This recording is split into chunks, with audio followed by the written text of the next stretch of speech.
Hare Krishna. So, just some, as I was planning on what to speak for this Krishna Janmashtami, before I say that, my respects to Panditji and everybody here, and thank you again for Gaayatri Mandir giving me an opportunity to speak on this occasion of Shri Krishna Janmashtami. So, as I was saying, deciding what to speak on, right? There's so much to speak on, but the inspiration was that coming from a small village in Guyana, whenever there was at least three occasions, it was very busy. Everybody was very busy at temple, right? Ram Navami, Shivratri, Mahashivratri, and Krishna Janmashtami. These three were very important. Nowadays, hardly anybody knows about them. So, the inspiration for this talk is for us to understand who is Shri Krishna, right? And why do we celebrate this occasion so lavishly, or it's so important for anyone that practices Sanatana Dharma, right? And to understand this, we have to go to no text other than Srimad Bhagavatam. It is said that, first of all, I should ask, does everybody know what is Srimad Bhagavatam?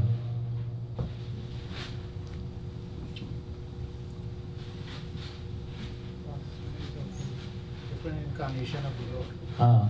So that's what this occasion will be. We'll actually, this session, we'll talk a little bit about what is Srimad Bhagavatam, so that we have some idea, right? Because we have to know the foundation of what we're talking about before we can understand.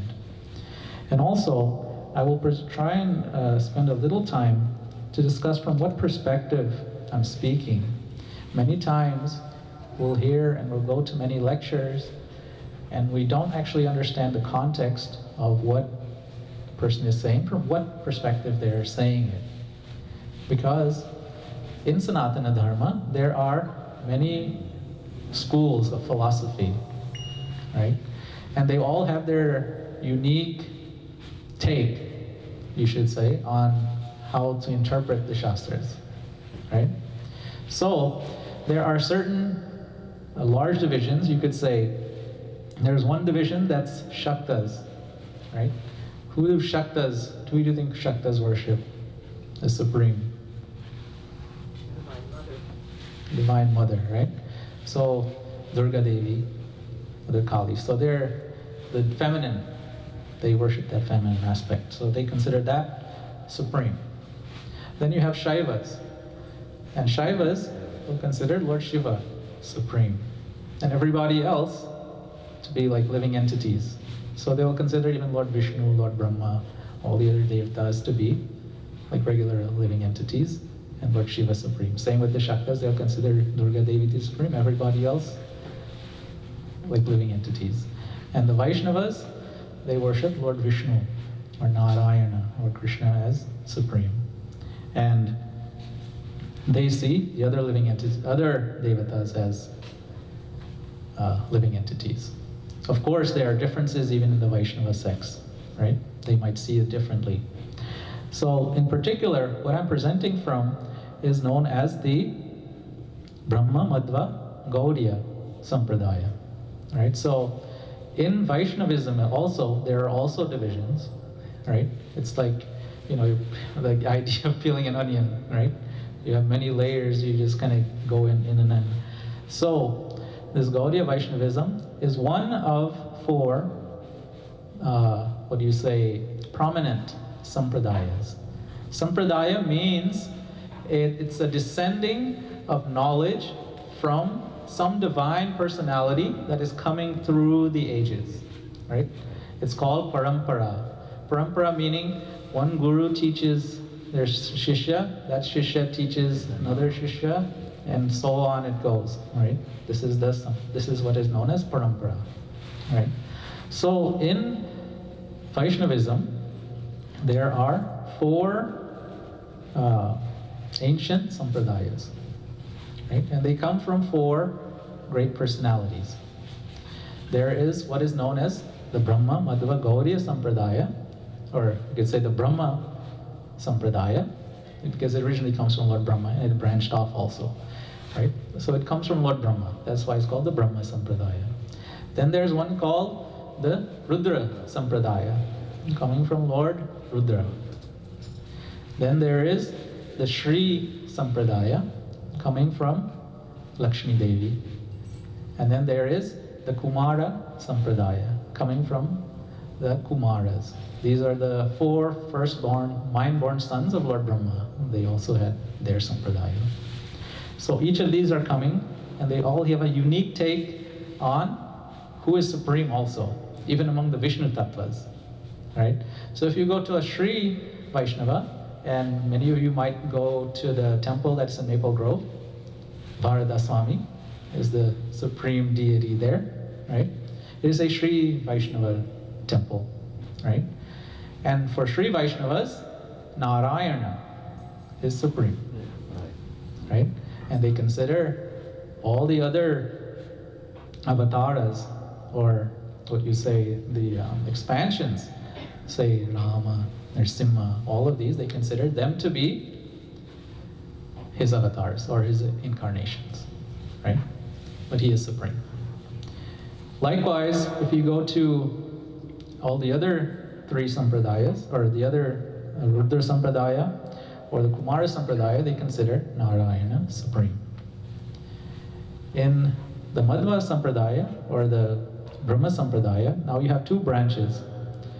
As it came from Lord Brahma, it is said, first of all, in the Srimad Bhagavatam, this is related. We won't get into that because, again, it's 18,000 shlokas, and we're not going to finish 18,000 shlokas in 3 hours, right? But it is said that at the very beginning of creation, Lord Brahma spoke this knowledge to Narada, his son, himself. Because one day, Narada comes to Lord Brahma and he starts praising him. Oh, Lord Brahma, everybody prays to you. You are the creator of the universe. It is from you everything comes, and it is because of you everything will go. So he's praising Lord Brahma as the supreme, right?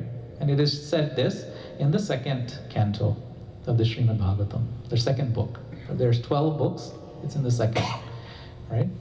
Now, as Narada is praising his father like this, Lord Brahma says, oh Narada, actually I am not the supreme. And then he begins to tell Narada his story at the very beginning of creation, right? So he said, oh Narada, sometime long ago I appeared, not because of a mother, but I appeared, Swayambhu. I was self-born out of this lotus.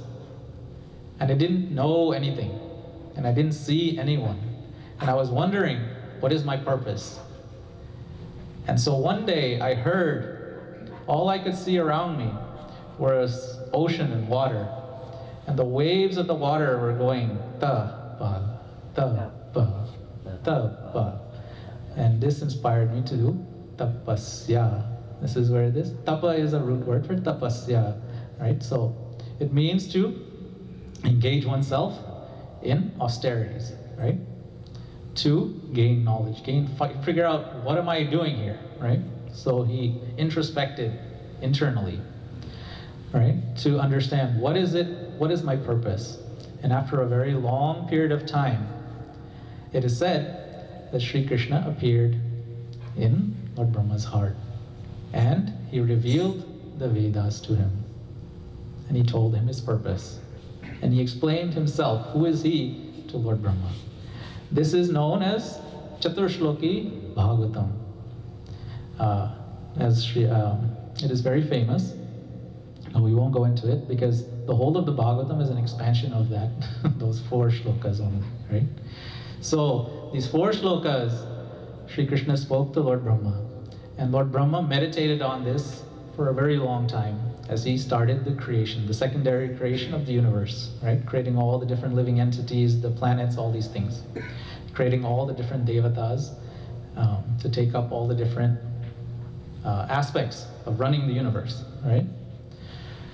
So this Lord Brahma teaches Narada.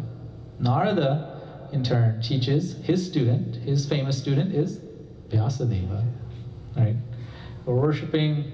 As I'm taking this seat, I was hesitant to take anything because in our Shastras, it is considered an offense to accept honor in front of the deities, right? But it is making an exception because it is not me who's being honored, right? I can get a big ego thinking it's me that's being honored. No, it's Vyasadeva that's being honored, right? I'm supposed, when I sit here, I have to represent Vyasadeva, and I have to do it in utmost humility, because those are very big shoes to fill, right? And we will actually talk about that a little bit as we go on to understand what are the qualifications of the Vyasa, right? But this particular, there are many Vyasas actually also in our Shastras. But this Vyasa that's being spoken of is the most recent Vyasa, and his name is Krishna Dvaipayana, right? He is the son of Satyavati and Parashara Muni. And he's called Krishna Dvaipayana Vyasa because the story is that his mother, Satyavati, was found by a fisherman, right? He was fishing and he found this fish. And it was a huge fish. And when he cut the fish open, there was this beautiful daughter or girl there. And she was actually a divine personality. She was emanating this great, wonderful smell that was just spread for miles, right? And he was taken aback, who is this person? But he immediately fell in love because he didn't have a child. So he took care of her and raised her as his own daughter. So what did she do as she was growing up? They were living by the Yamuna, and she would ferry people across the river, right? I recently went to a trip in India. If you go to even the far villages, you'll still see people are still ferrying people across the rivers there, right? So this is not so unexpected. So one day, a great sage named Parashara Muni comes, and he asks her to carry her across the river. Now, as they're going across the river, halfway there's an island in the river, and they stopped at that island. And Parashara Muni proposed. He said, "You, O Satyavati Devi, are meant for a great purpose. It is through you that Vyasadeva, who is an incarnation of the Supreme Personality of Godhead, will be born." And Satyavati was like, "But I'm not married. How will that happen?" Right? And he said, "It will happen through the union of you and I. But the blessing will be that your virginity will not be touched." Right? So, this is the story as it goes, right? In Christianity, we hear the story of the Immaculate Conception, right? So this is even before that also, right? The Immaculate Conception of Vyasadeva. So, Mother Satyavati becomes pregnant, and she immediately gives birth to the child Vyasadeva on that island. Therefore, he's called Krishna Dvaipayana. It means he's born on that island that was in the middle of the river, right? And he immediately became grown, and he started off on his austerities. Right? This is the great Vyasadeva, right? And he's called Vyasa. Vyasa because at the beginning of this Kali Yuga, he understood that our nature is such, or our unfortune or misfortune is such that we will not be able to understand the Vedas as they are. Because originally the Vedas were one.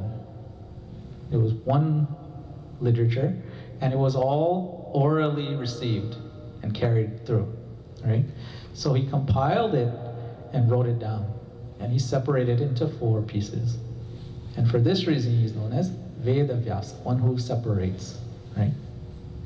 And he made Atharva Veda, Rig Veda, Yajur Veda, and Sam Veda, right? And he had many disciples, and he gave each of these disciples a study, helped them understand and specialize in one of these Vedas.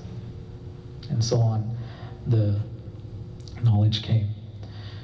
Now, Vyasadeva, many years and years later, one other great Acharya came and appeared, it is said, about 800 to 1,000 years ago. His name was Madhvacharya. And he's considered the incarnation of Bhima, or Vayu. He himself declares that in Treta Yuga, I appeared as Hanuman to help Sri Ramachandra. In Dvapara Yuga, I appeared as Bhimasena to help Sri Krishna. And in Kali Yuga, I am appearing as Madhvacharya to establish the Yuga Dharma, right? The worship of Sri Krishna. So, this Madhvacharya, it is said that he wrote a commentary on Srimad Bhagavad Gita, and he went to Bhadrika Ashrama, which is, maybe some of you have visited, maybe, in India. It's in the north. You can only visit it certain times of year, because otherwise it's too impassable, right? Due to the weather. But it is in the Himalayas, and it said that Madhvacharya went. And he knew that Vyasadeva is Chiranjeevi, so he doesn't die, because he is Supreme Personality of Godhead, or incarnation of. And so he wanted to go to that place and present his commentary to Vyasadeva to get his approval, right? And so he somehow or other, he left his disciple, and his disciple lost him, and he got lost, and he went into the mountains and he disappeared for a good period of time. And he said, he himself claims that he met Vyasadeva there, and he recited his commentary and got the blessings of Vyasadeva. And Vyasadeva said to him, you will be the next Acharya. And he made him a student. So this is how the line of the Sampradaya, I'm taking the time to go through and explain. So it goes from Shri Krishna to Lord Brahma, from Brahma to Narada, Narada to Vyasa, Vyasa to Madhvacharya, Madhvacharya to his disciple Padmanabha Swami, and it comes down that line. Now, it comes down to one personality named Madhavendra Puri. Madhavendra Puri was a saint that appeared about 600 to 500 years ago. And he used to travel all over India. And one day, he came to Vrindavan. And he was sitting under a tree. He was one of those personalities that kept to himself, right? He was sitting under a tree and he was fasting. And he was kind of hungry now, right? And somehow or other, this very beautiful young boy comes to him with a pot of milk, right? And he says, oh, who are you? The boy is asking him. He says, oh, I'm Madhavendra Puri, right? I'm a sannyasi. And he says, what are you doing here?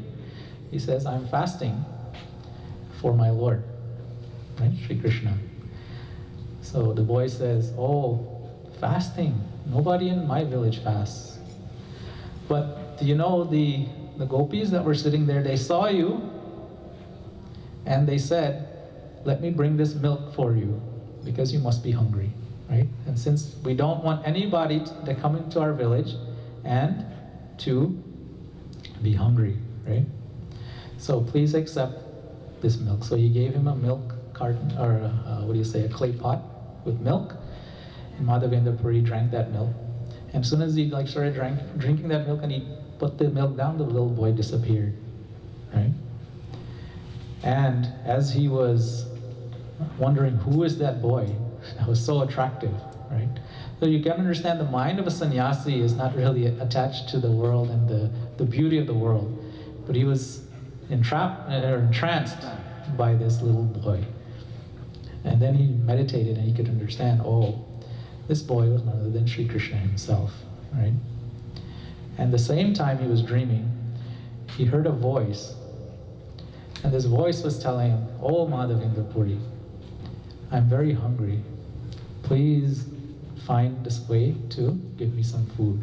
So he's saying, who is this person that's calling me that's hungry? And the boy is telling him in his dream, he says, if you go along this road and you go underneath this tree, under a bush there, you will find that I'm sitting there. And I've been sitting there now for many, many years. And I'm very hungry now. So, Madhavendra Puri he woke up and he didn't know what to think. So, he goes and he travels. And he follows the route that he heard in his dream, and he dug under the bush and he got some men to help him. And lo and behold, they found Gopala, the deity of Gopala. He was hidden there when the Mughals were coming to India and they were destroying the temples as they were going. So the priests removed him from the temple and they placed him in the ground. He was one of the deities that Sri Krishna's own grandson had established 5,000 years ago, right? And this deity, they brought him to the top of Govardhan Hill and they started his worship. And he's still there today. He's being worshipped by the Vallabhacharya Sampradaya. Right? So, we call him Srinath Ji. Looks like he's lifting up Govardhan. Right? So, anyway, why am I telling you all this? So this Madhavendra Puri, his disciple was named Ishvara Puri, and Ishvara Puri's name, or disciple, was Chaitanya Mahaprabhu, whom the Gaudiyas accept as the Yuga avatar of Kali Yuga. Not just because we want to accept him that way, but we're accepting on the basis of Shastra, right? When Sri Krishna was being named by Garga Muni, does everybody know this story? We'll tell it anyway, right? Because it's good to hear, right?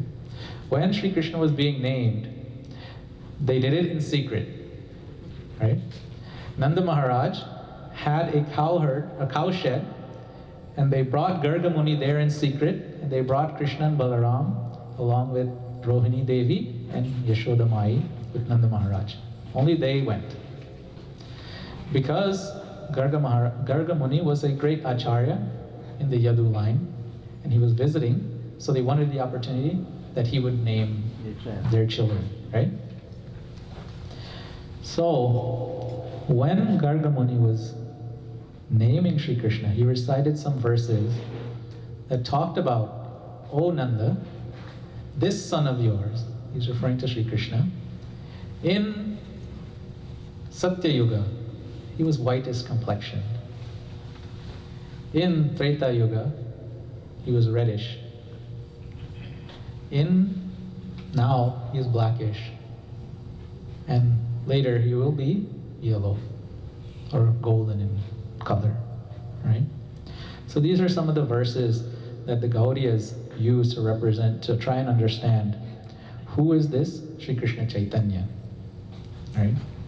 They also use the verse from the 11th canto of Srimad Bhagavatam, which talks about in this Kali Yuga, those who are intelligent and understand the Yuga Dharma will worship the Lord through the chanting of His holy names, right?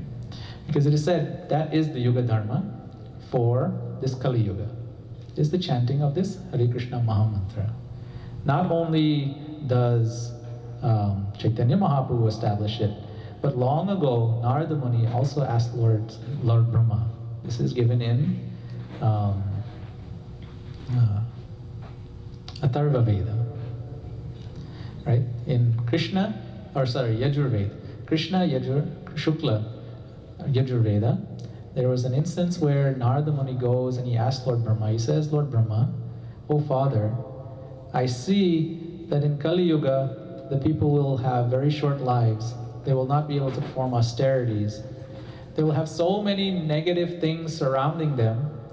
How will they make progress spiritually? And that is where Lord Brahma gives this mantra of the Mahamantra to Narada. He says, "O Narada, in the age of Kali, yes, it is true, they will have no avenue to practice any of the great austerities or penances that are done in the previous ages. But Kali Yuga has one great merit. Everybody can easily make progress by chanting this mantra." And he says, "Hare Krishna, Krishna Krishna, Hare Hare, Hare Rama, Rama Rama, Hare Hare." Now, of course, if you ask they will say it the other way around. Hare Rama, Rama Rama, Hare Hare, Hare Krishna, Krishna Krishna, Hare Hare.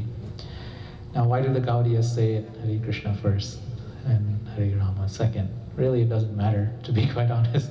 As if you keep chanting it, what started first, what started second, it doesn't really matter.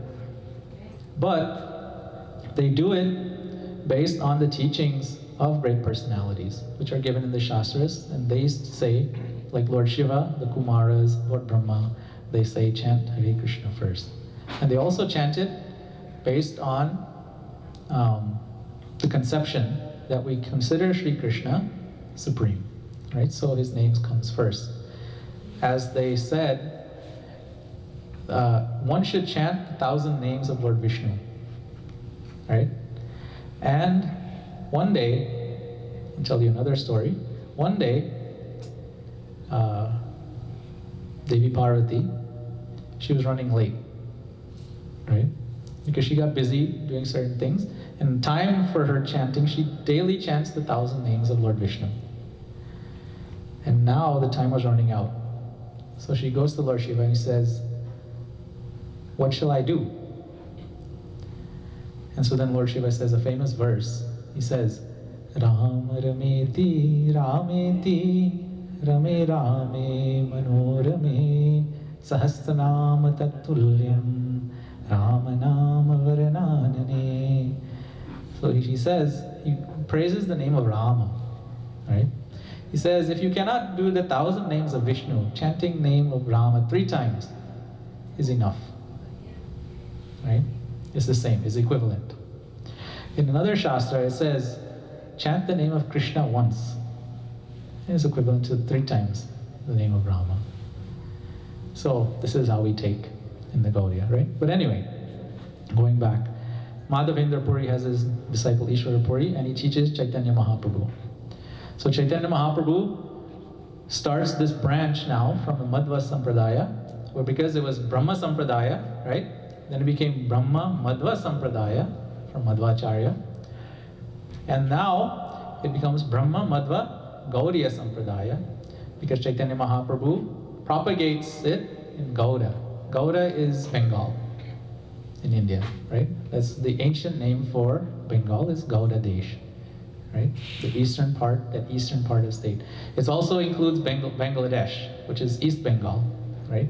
So you have West Bengal and East Bengal. They used to all just be Gauda Desh long ago, before the apartheid or the partition India, right? So this is how this sampradaya is coming. Brahma Madhva Gaudiya Sampradaya. And in the specialty of the Gaudiya Sampradaya, we consider Shri Krishna supreme. Now, why do we consider Shri Krishna supreme? That goes in and ties into the point of what we're going to be discussing the next couple of nights and tonight as well. Because we take our authority from Srimad Bhagavatam. So other sampradayas, they'll take their authority from different places, right? You have to base your sampradaya on the authority of Shastra, right? You can't just make it up, right? So the Gaudiyas base theirs on Srimad Bhagavatam. And why do they base it on Srimad Bhagavatam? So when Vyasadeva separated the Vedas, right? And then he also added another great work that became equivalent, be praised as equivalent to the Vedas, Panchama Veda, the 5th Veda. What is that work? Does anybody know? Bhagavad Gita. Not just Bhagavad Gita, but Bhagavad Gita is a part and parcel of it. Mahabharata. The Mahabharata, right? So, the reason the Mahabharata becomes prominent is because it has Bhagavad Gita in it. If it didn't have Bhagavad Gita, it would not be considered Panchama Veda, right? But the whole of the Mahabharata is coming to the climax of the war, right? Between the Kauravas and the Pandavas. And at that pivotal moment, Shri Krishna speaks Bhagavad Gita to Arjuna, right? So, this Vyasadeva, he wrote this Mahabharata, and it is discussed in the Srimad Bhagavatam itself, right? In the very first canto, Vyasadeva speaks the story of his own past, and that he was on the bank of the Saraswati. This river, we can't see it anymore in India, but it used to flow from the Himalayas kind of westward and into the ocean, right?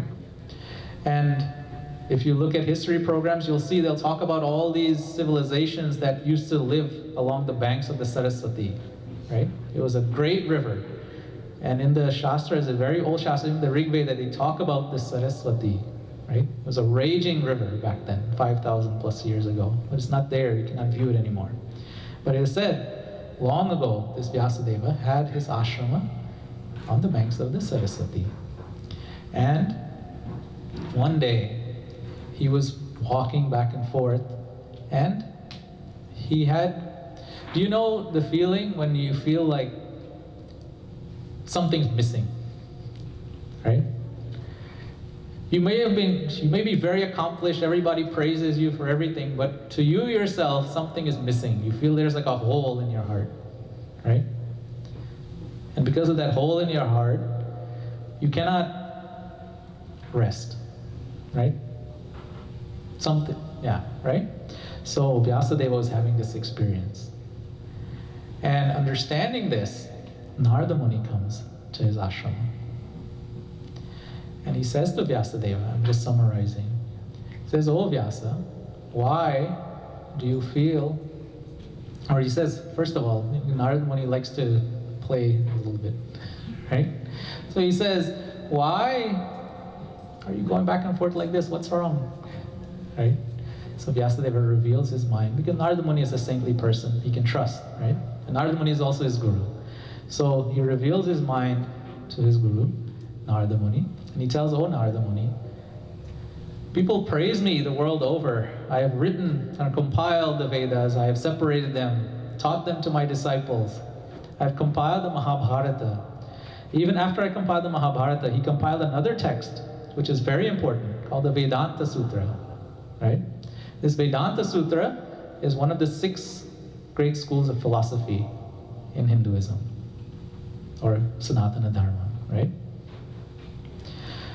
So he compiled this. It's called Purva Mimamsa also, right? That's another name for it, but Vedanta for short. Vedanta.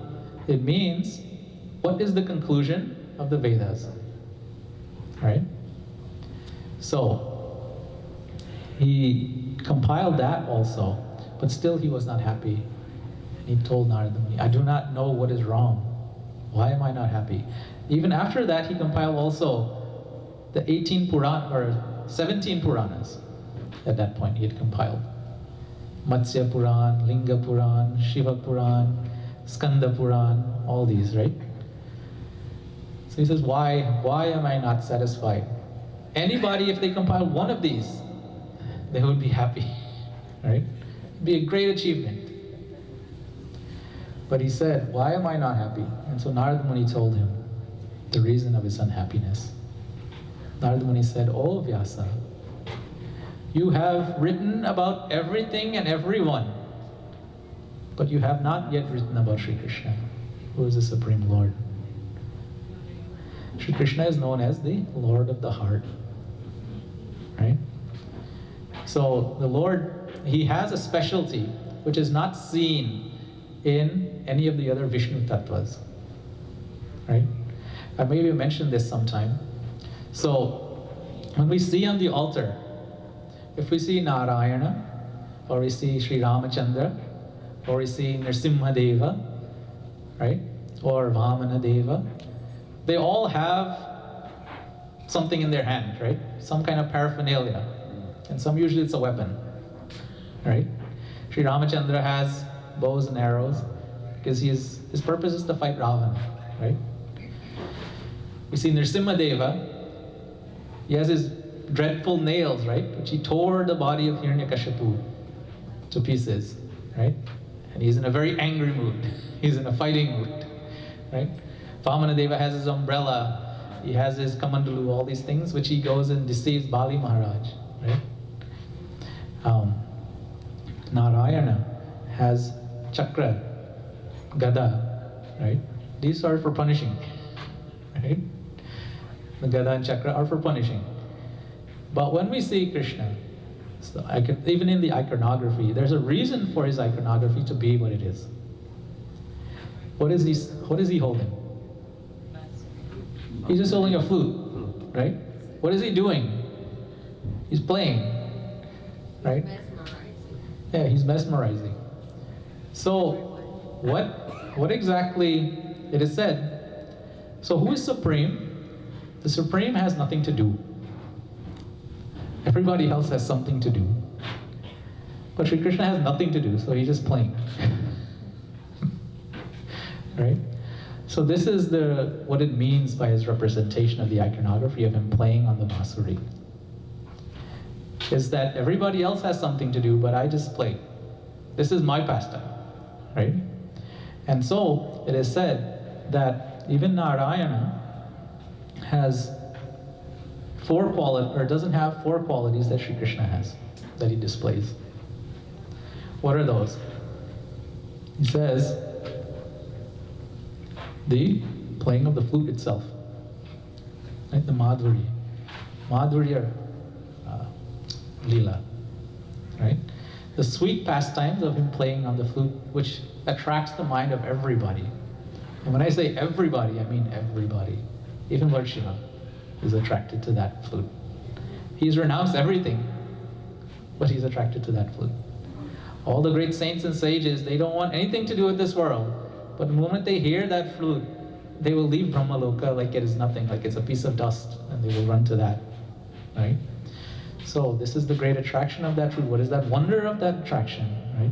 If we can hear it, maybe we'll understand, but we don't hear it, so what can we say, right? We're just analyzing it according to the saints and sages. The other is his pastimes. It is said, even though the Lord, in all his different forms, engages in many pastimes that are attractive, still the pastimes of Sri Krishna are even more attractive, right? Why? Because they're very human-like, right? They attract us at the very heart. Like I said, Krishna is the Lord of the heart. He attracts us at the heart level, right? When he plays around with Mother Yashoda, oh, Maya Mori, main makan kayu. Right? I didn't eat the makan. They're just, they're just lying. Right? All these gopis and gopas, they're just lying to you, oh mother. Oh, don't you believe me? Maybe because you don't think I'm your son. Oh my God. She doesn't say, oh, no, I believe you. She hears that and then she forgets everything else, right? So these types of pastimes will actually attract our hearts, right? The other ones are there. They might pull our attention, like Sri Ram destroying Ravana, right? The opulence, the greatness, the wonder of that fight, right, that described in the Ramayana is also very attractive. But if we are honest, if we were standing on that scene of watching war, right, and it's very vividly described by Valmiki Maharishi and Valmiki Ramayana, the limbs flying and the rivers of blood, and heads like mountains falling through the river. It's a ghastly scene, right? It had to be done, but it's very ghastly. As opposed to the scene where Krishna is running, his mother is chasing him, right? It is more attractive. It just simply attracts you, right? So this is another. Then there is the pastime of him and the gopis. This is known as Rasa Leela. Now, we have to understand, we have to be careful. We should never jump and discuss Rasa Leela. This is in the 10th canto of Srimad Bhagavatam. It's almost at the end. There are 9 cantos that come before it, right? What is the purpose? Why does Vyasadeva, he was the one who wrote the Srimad Bhagavatam. Why does he spend 9 cantos of these 18,000 shlokas, the majority of them, 9 cantos, before he gets to that 10th canto, where he discusses the pastimes of Krishna? Because we have to understand everything in a very systematic way. If we jump, we'll misunderstand, right? So many times we hear the term Rasa Leela and we take it in 2 ways usually, and they're both wrong, right? The first is we say, oh, Krishna has 108 girlfriends, I can have 2, right? So this is the wrong way to think, right? What is happening in Rasa Leela is the ultimate union between a devotee and the Lord, in where the devotee gives up everything for Krishna.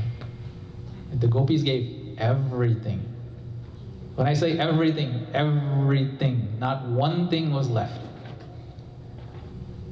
It is said, even Lakshmi Devi could not do this.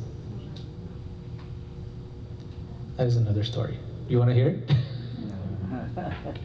So, when Krishna danced on Kaliya, the snake, right?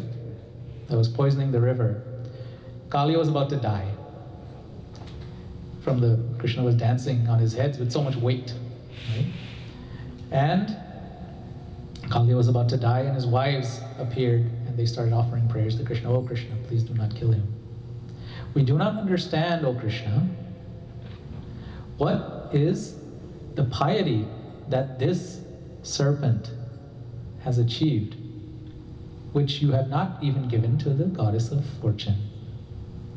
They're referring to the fact that Lakshmi Devi, when she knew Shri Krishna was coming and appearing in Vrindavan and performing his pastimes of rasa, would you all believe that Lakshmi Devi was not able to attend Rasa Leela?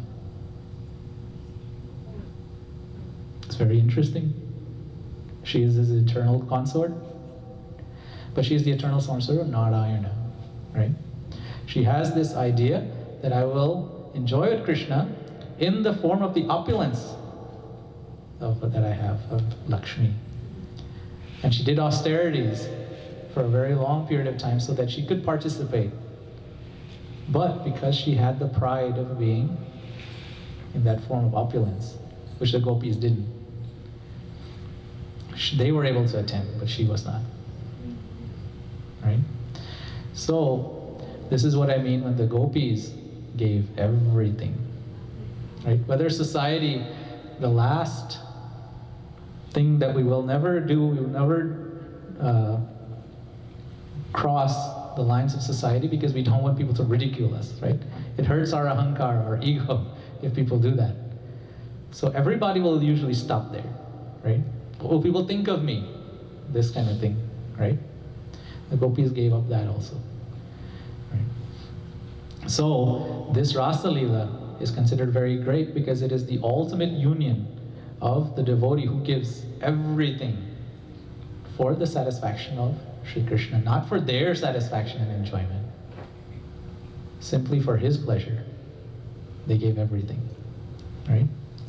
Now the other way people will misinterpret this is they'll, toss it aside and say, oh, sex life cannot be spiritual. Right? And we take that stance and we also come at an offense. Because what we consider, because we're thinking of sex life in the material world and we're transposing it to spiritual, right? And this is an offense. So in this way, it doesn't make sense either, right? We have to understand it very carefully. This is why we don't talk about it until you discuss the very first 9 cantos in detail, right? And you understand them fully, so then you don't make mistakes. when you hear the 10th canto and all those things. And then the fourth, right, of Krishna, that he is unique, is his beauty. He's Shama Sundara. This is one of his famous names. Shama Sundara. So, Shama Sundara he's called because he attracts everybody. His very name, Krishna means two things. It means black, right? It also means all attractive, right? The one who attracts everybody is Krishna. And it is because of his beauty.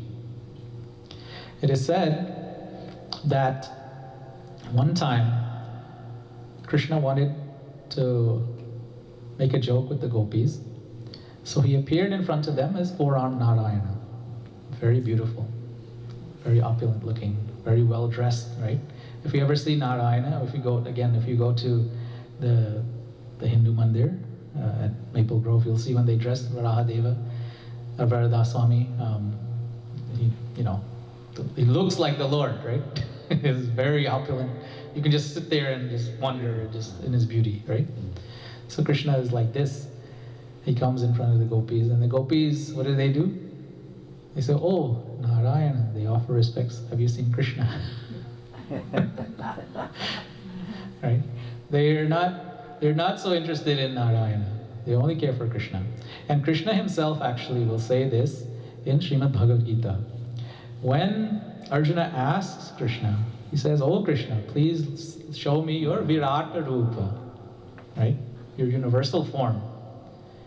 And then Arjuna becomes scared, right? He becomes terrified because thousands of heads, thousands of faces, thousands of arms, everything, encompassing everything.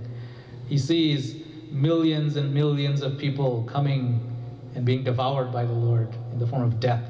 And he sees millions and millions of people being born. And he sees all of creation, right? And he's overwhelmed, as you can imagine. I mean, who would not be overwhelmed to see such a sight, right? So he says, "Oh Krishna, I did not know you were this. Please show me your four-armed form."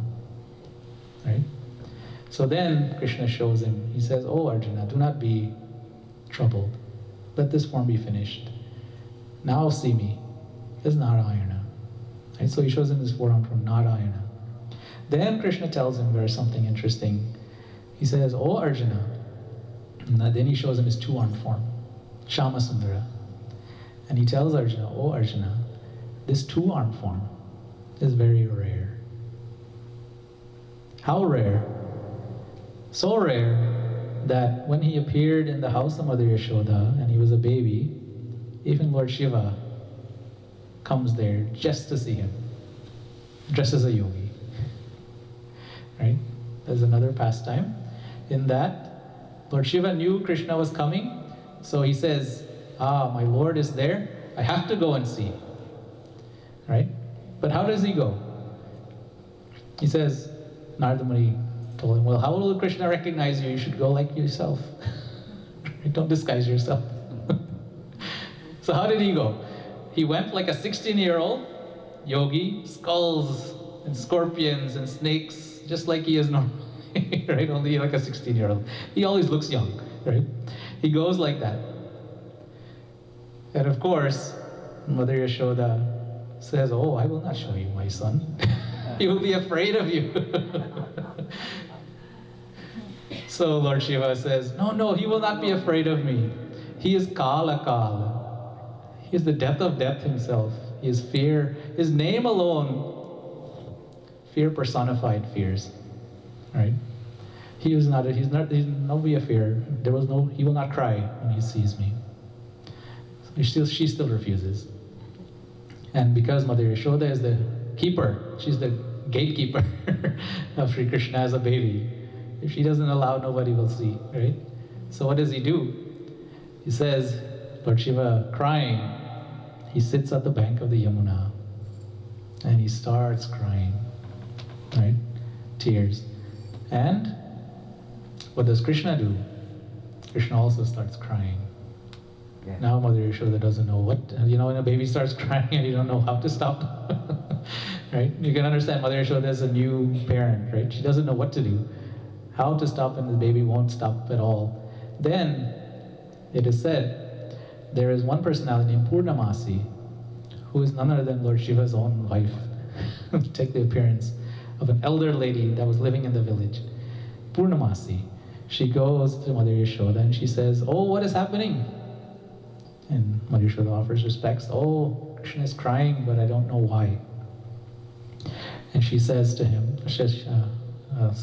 Purnamasi says to her, "I heard there was a yogi that came and you sent him away?" He said, "Yes." He said, "I know that yogi. Don't be afraid, Yashoda. He is very auspicious." His very name is Shiva. It means auspiciousness, right? He's very auspicious. Please call him and show your son to him. So she goes and she sends somebody and they find Lord Shiva and they bring, and he sees Krishna, right? So this is the personality whose beauty is such that even Lord Shiva will sit on the bank of the Ganga or the Yamuna and cry for, right? So these are the four aspects that we say in Gaudiya Sampradaya is why we elevate Krishna, right? Now, we should not, at the same time, Chaitanya Mahaprabhu said, one should not make distinctions actually. They are all the incarnations of the Lord, all the Vishnu Tattvas are the same. They simply display different pastimes according to the time, place, and circumstance to suit the situation and their devotee, right? Shri Krishna says in Bhagavad Gita, "Yadha yadhahi dharmasya glanir bhavati bharata apyutanam adharmasya tadatmanam sajamyaham." Right? Paritranaya sadhuna vinashaya cha dushkritam dharma samsthapanarthaya sambhavami yuge yuge. Right? He says, why do I appear, O Arjuna? Not just to re-establish dharma again and again, but paritranaya sadhuna, to enliven my devotees. Right? Because we can understand, who do the devotees want? They want the Lord Himself. They don't want a substitute, right? So it is said, Shri Krishna, even though he tells Arjuna, "Oh Arjuna, I actually have nothing to do, but still I do duties." Right? In the 3rd chapter, he tells Arjuna this. So one of the interpretations you can take to this is that, yes, he does not have anything, he's just playing his flute. But it said, every day of Lord Brahma, Krishna appears once in a day of Brahma. The original Shri Krishna, Shyamasundara, for the enlivenment of his devotees. Right? It doesn't happen all the time. Now, how do we understand a day of Brahma? One day of Brahma is 640 million years. Yeah. Right? So, that is in our time. Right? One round of the Satya, Treta, Dwapara, and Kali Yuga is 4,320,000 years. Right? So you can imagine how many times this cycle goes on and on and on, right? Repeating itself in a circle in one day of Brahma, right? So all these yugas, Krishna doesn't always appear.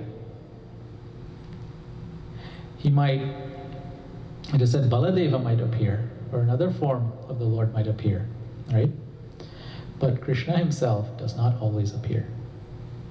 Only once in that day of Brahma does he appear. So this is why Gaudiya say we're very fortunate because in this past Dwapara Yuga, Shri Krishna appeared. Right? So how fortunate we are that in time relative, right? A day of Brahma, what is 5,000 years? Right? For 8 billion years, what is 5,000 years? Nothing, right? So we're very close to the time of Shri Krishna. So, all of these things establish and help us understand who is Shri Krishna. And we will go into something that I don't think we do very often nowadays. I honestly wish we should. We should actually listen to a couple verses from Shastra, right? The very first 3 verses of Srimad Bhagavatam praise Shri Krishna, right? And tell me if I'm out. Okay, all right. So I'll just recite the 3 verses today, and then we can hear about them a little bit more tomorrow, right? So, Shri Vyasadeva starts, Om Namo Bhagavate Vasudevaya Janmadyasya yatonvayaditaratas Charteshva Vignasvarat Tene Brahmaridhaya Adikavaye Muyanti Yatsurayah Tejo Varimridham Yata Vinimayo Yatra Trisargo Mrisha Dhamna Svena Sada Nirasta Kuhakam Satyam Param Dhimahi Dharma Projita Kaitavotra Paramo Nirmatsaranam Satam Vedyam Vastavamatra Vastu Shivadham Tapatrayon Mulanam Srimad Bhagavate Mahamuni Krite Kim Vaparayishvaraha Sadyoridhyavarudhyate Kritibhi Shushushubhistakshanat Nigamakalpataror Galitam Palam Shukamukadamritadravasam Yutam Pibata Bhagavatam Rasamalayam Muhuraho Rasika Bhuvi Bhavuka. Do I have time to recite to you the translation? Can we do that tomorrow? Sure. So, anyway, to summarize these 3 verses is Vyasadeva starts Om Namo Bhagavate Vasudevaya. All obeisances to the son of Vasudeva. Vasudevaya means the son of Vasudeva. So right away he starts Srimad Bhagavatam offering obeisances to Shri Krishna directly. So this is where we take from in the Gaudiya Sampradaya that Shri Krishna is supreme. And again, we'll discuss more tomorrow. We'll also hear maybe a couple of the chapters, and we'll understand, it's not just I'm presenting to you my point of view, but I'm presenting to you from the point of view of Shastra, so that we can understand and appreciate why this pastime is appreciated by everybody.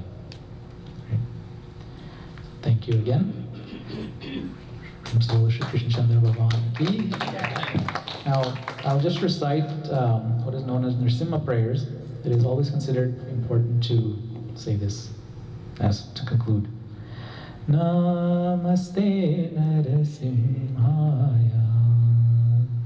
Namaste Narasimhaya. Pralada Rajadayini. Hiranyakashi Purvaksha. Shilatam Kanakalayi. Ito Narsimha Parato Narsimho. Yato Yato Yani Tato Narsimha. Bahi Narsimho Hridaye Narsimho. Narsimhadim Sharanam Prapati. Tava Kara Kamala Hare Nakam Adbhuta Shringam Dalita गोपीजनवल्लभगोपीजनपूतनवृन्दा केशवद्रेका नरहरिरूपा जय जगदीश हरे जय जगदीश हरे जय जगदीश हरे जय लक्ष्मी नरसिंह जय नर हरि जय लक्ष्मी नरसिंह जय नर हरि जय प्रहलाद महाराज जय प्रहलाद महाराज जय प्रहलाद महाराज जय प्रहलाद महाराज जय जय प्रभुपाद प्रभुपाद प्रभुपाद जय जय प्रभुपाद जय जय गुरुदेव गुरुदेव गुरुदेव जय जय गुरुदेव। श्री श्री लक्ष्मी नरसिंह भगवान की, श्री प्रहलाद महाराज की